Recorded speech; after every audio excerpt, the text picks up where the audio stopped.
o turbina taip pat suko įrenginius ir gamino elektrą. Ir visas kaimelis turėjom nemokamą elektrą. O. Būdavo pagrindinis geriausias sijojimas. Įsisijodavo, įsivinduodavo taip, kaip jau būdavo, kaip sijojama. Visada dulkės. Tėvukas pareidavo, tai plaukai būdavo jų juodi, tai visi tokie balti. Atrestauruota ta pati turbina. Kaip matom, sudėti mediniai krumpliaračiai. Tai čia buvo filmuotas filmas Niekas nenorėjo mirti. Tai Donatas Banionis šitoje salelėje gaudė arklius, laikė arklius. Privalgėme cepelinų naminių, sotus, laimingi, dabar keliaujame į Maslauskiškių malūną.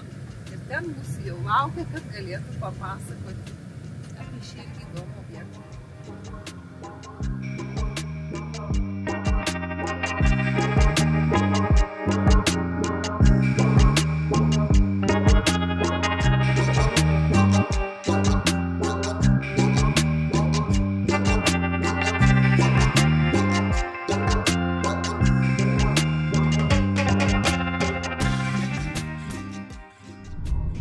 Sveiki, ir mes esame Maslauskiškėse prie malūno ir man garbė atiteko pristatyti jums būtent Ramutę Poškienę, kurios tėtis dirbo šiame malūne ir ji labai viską žino apie čia, kokie renginiai buvo, kas buvo, kaip buvo įkurta, kaip tai vyko ir paprašysiu jūs apie tai papasakoti.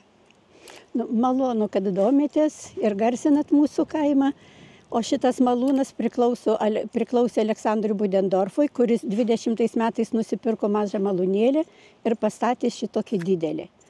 Ir istoriniuose šaltiniuose rašė, kad 1850 metais jau Maslauskiškių malūnas davė produkciją. Tai dabar... O ką gamindavo, kokią produkciją? Maldavo įvairius grūdus, kas atsiveždavo žmonės. Atsiveždavo tai ir rugius, kviečius ir miežius, ir malė miltus. Malė miltus. Taip. Ir paskui jau tarybiniais laikais priklausė malūnas, buvo Maslauskiškių valstybinis malūnas ir toliau dirbo. Ir malūne buvo labai daug darbininkų, malūnas dirbdavo pamainomis ir be sustojimo, tai vieni dirbdavo prie girnų, kiti dirbdavo prie valsių. Taip pat buvo pastatyta čia šalia lentpjūvė, kadangi malūnas gamino pats elektrą ir tada dirbo ir lentpjūvė daug žmonių ir pjovė taip pat įvairius rąstus.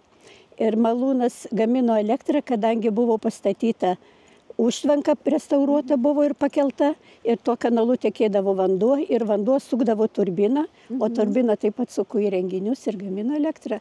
Ir visas kaimelis turėjom nemokamą elektrą. O kaimelėje gyveno daug žmonių, buvo daug namų, kadangi ir tie patys žmonės dirbo kaimelėje gyvenantis ir ateidavo iš aplinkinių kaimų. Super. Malūnas tom dabar ir yra dar unikalus, kad išliko tie patys įrenginiai, jis sustojo veikiantis. Tai galit nueiti pažiūrėti į malūną. Einame į vidų ir pažiūrėsime tos įrenginius. O tu visi. Kaip vadinasi, koks vardas? Roksė. Jau šeimininkas Roksana vadina, štai Roksė. Roksė, štai kokia Roksė. Mėgsta dėmesį ir paglostymus ir yra viena iš, kaip čia pasakyti, dalyvių prie malūno padėjėjų. Tai čia ir sargas yra mūsų kaimelio. Dabar, kadangi atėjome malūną, tai galiu pasakyti, kad malūnas dar yra ir tuom garsus, kad 1965 metais buvo filmuojamas filmas Niekas nenorėjo mirti. Tai keletą buvo epizodų, matėme, kaip broliai lokiai pro malūno tas duris nešė maišus, dėjo ant svarstyklių ir kabino prie grandinės. Ir toks buvo vienas epizodas, kitas antram aukšte buvo šaudomi banditai nusvėrę pro langus. Ir ten malūno, ten brastoje, ten saloje Dubysos, Banionis gaudė arklius, nes kadangi šaudė, tai tokie buvo keletą fragmentų. O darbas malūne visada prasidėdavo nuo svarstyklių, deda maišus ant svarstyklių ir sako, ką atsivežė, ką norėjo padaryti, ką sumalti, ar duonai, ar kiaulėms. Ir taip čia sėdėdavo žmogus, kuris priimdavo, svėrėjas priėmėjas ir pasverti visi grūdai, kildavo į 3. aukštą, pririšti prie grandinės. O jau kai pririša maišą, pajudina grandinę, tai 3. aukšte stovėdamas žmogus mato, kad jau maišas pririštas ir taip užkeliauja į 3. aukštą. Ir 3. aukšte visi skirstosi. Miežiai pereina per girnas ir yra pasiimami maišai prie šitų medinių trūbų prikabinami. Prie kurių? Prie šitų? Ne, va šitos medinės matom. Užkabina maišą. Na, čia. Taip, atidaro sklendę, byra jau miltai, užkabina maišą ir taip iš malūnų išeina. O visi kiti miltai trečiam aukšte nusileidžia iš trečio aukšto tais nusileidimo kalneliais. Eisim pažiūrėti? Einam į trečią aukštą, kaip ir maišai, keliaukime ir mes. Va tai žmogus būna ir mato, kad jau grandinė judinasi, tai patraukia už virvelės, grandinė vyniojasi ant velėnų, taip ateina maišas prie antro aukšto, prie trečio, durelės pačios atsidaro. Čia taip. Ir ten atsidaro, taip maišas į viršų užkildavo. Į viršų taip užkyla. Paskui skirstos eleikos būna apverstos va kaip šita turi būti. Tenai būna per girnas, eina miežiai, o kviečiai ir rugiai supilami į šitą leiką, supilami ten. Nueina į antrą aukštą, pereina per valciavimo mašinas, per valcius, pakyla į ketvirtą aukštą, įsisijoja ir trečiam aukšte pasiima. Pas mus stovi valymo mašina, kitur vadinama arfa, o pas mus yra šatrai. Šatrai. Jo, sako, ar švaris grūdus atsivežiai, ar reikia per šatrupką praleisti? Jeigu reikia, tai ir praleidži. Supratau. Vežimėlis pasivežti maišus. O, koks vežimukas. Taip, senų laikų, senovinis. Geras. Kaip čia? O. Pasivežti maišus, kada jau grūdus, kur užpilti ir taip pat jau miltus. Ir miltai jau paskui tais nusileidimo kalneliais nusileidžia į pirmą aukštą. Bet toks tvirtas. Jo, dar anų laikų. O, čia maišą nuleisdavo. O, čia tiksliai kaip nuo kalno, klausykite. Kaip čiuožykla. Ir ten atsidaro taip pat durelės ir į pirmą aukštą nučiuožia. Į ketvirtą aukštą įsisijoja ir trečiam aukšte pasiima. Būdavo daug žmonių, atvažiuodavo ir laukdavo 3-4 paras, kol ateidavo eilė susimalti. Būdavo čia sėdė ant maišų ir buvo ten pastatytas toks kambarėlis ir tenai pailsėdavo, pabūdavo ir laukdavo savo eilės. O jeigu geras oras, tai ir prie... Ir lauke. Taip, kai vasara būdavo. Bet daugiausiai būdavo rudenį ir žiemą darbo. Nu taip, teisingai. Būdavo pagrindinis geriausias sijojimas. Išsisijodavo, įsivinduodavo taip, kaip jau būdavo, kaip sijojama. Ir sudėti šilkai, sudėti šepetėliai ir padarydavo 1, 2, 3, kokią norėdavo rūšį miltų. Taip pat čia atvažiuodavo daug žmonių, kadangi atvažiavę galėdavo viską pasidaryti. O, atsiprašau, o kaip padarydavo 1, 2, 3 rūšių? Tenai per valciavimo mašinas, kaip nueisime prie valciavimo mašinų, parodysiu, kaip pareguliuodavo, padarydavo. O žmonių būdavo daug, kad jie atvažiuodavo, žinodavo, kad viską gali pasidaryti. Susimalti kiaulėm, pasidaryti miltus jau pyragui, taip pat perlinės kruopas pasidarydavo ir manus. Tai ir būdavo daug žmonių ir laukdavo. O taip visur parodysiu ten apačioje, noriu pagalbą, tuščia viduriai, grūdai ir miltai kildavo aukštyn žemyn. Nu ir technologija. O kurių čia metų yra statyba? 20 metais pastatytas. Per karą buvo padegtas malūnas, kur matėm ten plytom atmūryta. Tai buvo Budendorfas pastatęs ir užkalęs lentom, o paskui jau sudegė, tai jau Raseinių statybininkai po karo atstatė. Atstatė, bet jau tuo laiku kokia technologija? Prašau. Taip. Čia pasimdavo jau užsijotus švarius manus, o čia va pasižiūrėkim, kur pasimdavo miltus. 1, 2, 3 rūšį, aukščiausia rūšis. Taip pat būdavo atskiriamus ir sėlenos. O tai dabar kaip atskirdavo, kaip čia? Čia va yra atskirimai padaryti, o ten apačioj pareguliuodavo ir eidavo ir žinodavo. Jau kaip žmonės paprašydavo, kokius man padaryti, tokius ir padarydavo. Atidarydavo sklendę, užkabinę maišą jau kada, o kada reikia maišą pakeisti, vėl sklendę uždaro. Taip ir sakydavo, jau tavo grūdai išbirėjo, tavo miltai išbirėjo, jau dabar reikia tų užsipilti. Ir tenai ant šitų leikų, kur rodžiau, jie užsipildavo. Aleksandras Budendorfas, kai pastatė malūną, taip pat parsivežė ir valcius. Valciai šitie yra parvežti iš Malmės, iš Švedijos. Trinami yra grūdai volais. Čia didieji volai, o čia yra mažieji. Tai va, taip pat trina ir pasižiūri, koks birumas, jeigu tai jau negerai, blogas birimas, tada pareguliuoja Va, yra tie reguliavimai šitie dalykai. O kaip sakiau, kad viršui užpila grūdus, grūdai pereina per valciavimo mašinas ir kyla į 4 aukštą. Tai va čia pažiūrėkime, yra norijų piltuvėlių pagalba pakyla į 4 aukštą. Ir ten 4 aukšte, kur matėm, įsisijoja. Čia juda. Ir 3 aukšte miltus jau pasiima. Ir išvažiuoja. Bet čia vis tiek turėjo aplinkui daug miltų būti. Taip, visada dulkės. Tėvukas pareidavo, tai plaukai būdavo jų juodi, tai visi tokie balti. Būdavo ir per kepurę. Ten dar reikia pasižiūrėti, kad stovi išimtos girnos. Nes per girnas jau būdavo daromas ir perlinis kruopos, ir malami miežiai kiauliam. Tai va, ten leikos viena į kitą, viršų yra užverstos, o sudėtos būna viena į kitą suleistos. O kas čia? Čia yra valciai, visur apsauginiai diržai eina. Nes va matot, va kokie va diržai yra ir visur yra apsauga. Jei nutrūktų ar ką, kad va čia va visur diržai sudėti. Taip.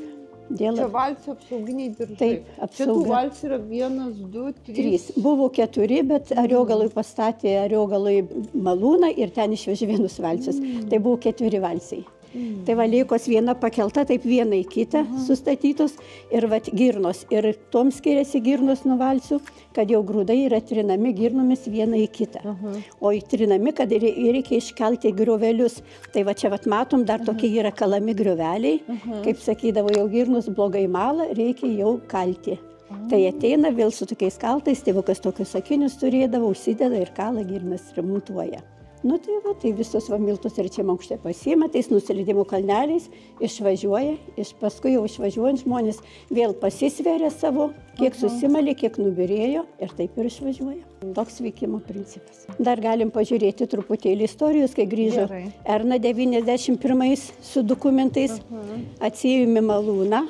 Tai va čia truputėlį tokia yra istorija Ernos sugrįžimas. Čia Ernos sugrįžimas į Lietuvą, kaip sugrįžo į Lietuvą su labdara, taip pat ligoniniai, mokyklom, policijai, kadangi Liubekė policijai dirbo. O čia ne tas pats šuniukas? Ne, kitas. Čia buvo Ernos, labai mylėjo šuniukus turėjo. Tai čia jo sugrįžimas. Čia padaryti yra planai užtvankos restauracijai. Jį labai norėjo pakelti užtvanką ir restauruoti, bet kadangi čia lašišų neršimų yra vieta, tai užtvankos neleidžia pastatyti. O tai čia atvyksta žvejoti? Ar neleidžia čia žvejoti? Nu, kada galima, leidžia. Kada galima? Leidžia, taip. Bet kad dabar nėra žuvies. Kiek jau žvejoja, to žuvies nėra. Kaip kažkada vaikystėje tėvukas parnešdavo lydekų, pagaudavo, dabar nėra, kažkaip išnyko. Na, va, tai čia dar truputėlį tokią istoriją parinkom, kas dirbo prie Budendorfų ir kas dirbo sovietiniais laikais. Ir čia Aleksandras Budendorfas, kuris tą malūną nusipirko mažą malūnėlį ir pastatė šitą, jo žmona Ona Armonaitytė. Jų namas, truputėlį panašu, dukra bandė atstatyti šitą namą. Na ir kokia buvo užtvanka, kada vanduo suko malūną. Kai pakeldavo ir vėl sutvarkydavo užtvanką. Kadangi būdavo potviniai dideli, tai užtvankos būdavo išlaužomi poliai, lentos, bet paskui būdavo sukalamas, supilamas žvyro ir vėl pakeliamas reikalingas lygis, nes kitaip nesuktų turbinos. Tai va, sovietiniais laikais kaip dirbo, tai irgi buvo malūnų ir direktorius, ir buhalteris. Vieni dirbo prie valcių, kiti dirbo prie girno ir kiti dirbo prie lempjuvės. Čia vat yra tokia stoginė, kad pailsėti būdavo žmonėm kambarėlis ir arkliams suvaryti, palaikyti arklius, nes laukdavo ne vieną. Jie su maišais, bet čia vanduo yra? Čia vanduo, čia taip pat prie užtvankos, irgi sovietiniais laikais. Po potvinių, matot, va susėdė darbuotojai plaukė. Ir būdavo dideli potviniai, Dubysa be galo plati ir būdavo prie Dubysos nuo vieno kranto iki kito ištempiamas toks storas lynas, užkabinta grandinė ir va ta didžiulė metalinė valtis. Ir galėdavo iš vienos pusės parvežti ir grūdus ir plaukdavo. Dabar Dubysa labai siaura, nieko neliko. Atkreipkite dėmesį sienų storį. Aišku, čia yra palangė, bet tai va kokia sienų storis, o ten tolumoje mes matome Dubysą.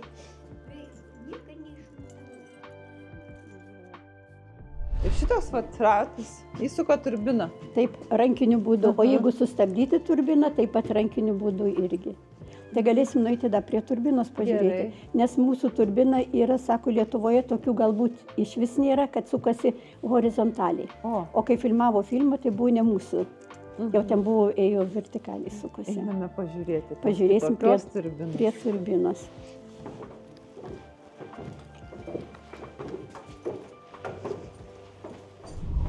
Štai malūne rūkyti ir vartoti alkoholį draudžiama, nes kad paskui netyčia nepasimtų ne savo miltus. Tėvukas 14 metų pradėjo malūnę dirbti, tai Budendorfas 2 metus leido tik šluoti malūną, kad apsižiūrėtų, išmoktų, o paskui leido dirbti prie girnų, tik paskui prie valcių. Prašau, 4 metus turėjo mokintis, kad galėtų malūnę dirbti. Taip, 2 metus, nuo 14, 2 metus jau tik tai šlavė malūną. Va čia einam prie turbinos. Kaip matėm, ten užtvanka kokia buvo pakeliama ir tas reikiamas lygis. Ir tuo kanalu tekėjo vanduo, čia atrestauruoti pakeliami ir nuleidžiami šliužai, jau reguliuodavo irgi vandens lygį. Taip, šliužai ir va pro tiltelį tekėdavo vanduo ir sukdavo turbiną. Tai čia jau prie turbinos ir pavojinga truputį prieiti, tai jau užkabinom, kad neitų, nes jau dabar šiais metais pradžioje tai buvo didelis potvinis ir va išlūžo. Va šitai pakelsiu gal. Atrestauruota ta pati turbina, kaip matom, sudėti mediniai krumpliaračiai. Ir turbina tik tai va turi būti sujungta su įrenginiais malūno.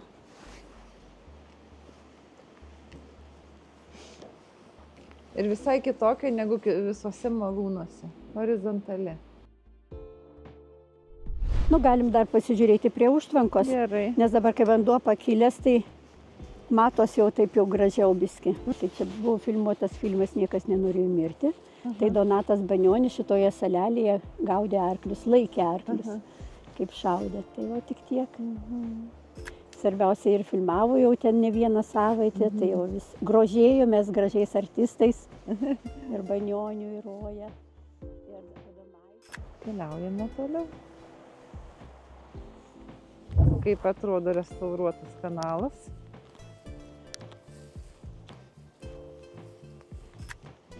Kai vandens būna daugiau, tai matosi, kaip ten pro turbiną išbėga vanduo, net kunkuliuoja pro turbiną ir kanalu vėl dubysa. O dabar va tiek, kad vandens nėra ir kitas vaizdas. Labai dėkoju už jūsų įdomų pasakojimą, už tai, kad sutikote parodyti, kad šeštadienį, būtent laisvą dieną, priėmėte mus. Tikrai visus kviečiame čia apsilankyti ir pamatyti šį žavingą kraštą. Čia tokia ramuma, žiemą galima atvykti į ekskursiją. Vasarą praplaukti Dubysos upe, suvalgyti sustojus sumuštinį, pasivaikščioti aplinkui. Tikrai labai linkime, kad daug keliautojų ir lietuvių, ir užsienio svečių šią vietą pamatytų ir sužinotų apie tai, kokių unikalių vietų turime, būtent Maslaus Kiškių malūnas. Ačiū Jums, kad garsinat mūsų kaimą, mūsų malūną. Vietovė graži, priimsim visus, kas apsilankys ir kam bus įdomu. Ačiū labai. Nėra tikrai. Ačiū Jums. O mes keliaujame toliau.